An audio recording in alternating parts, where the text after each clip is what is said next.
Perkembangan angka kasus COVID-19 di wilayah Kuta Badung masih fluktuatif. Untuk mengefektifkan pengawasan dalam menekan penyebaran COVID-19, Polsek Kuta mendirikan posko di depan Pasar Kuta.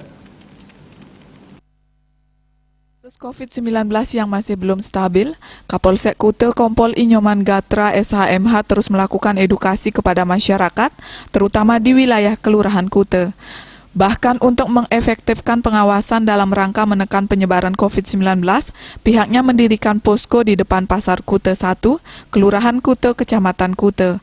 Menurutnya posko ini disiapkan untuk mempermudah melakukan pengawasan dan mengedukasi masyarakat.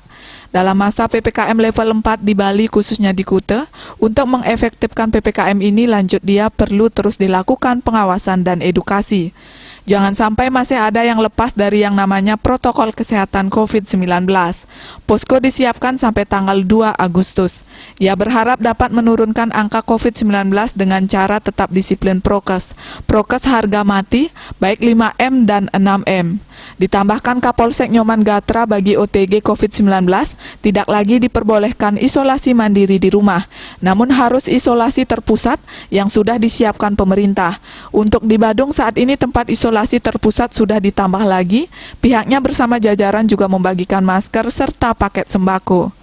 Yudi Karnaidi, Bali Post melaporkan.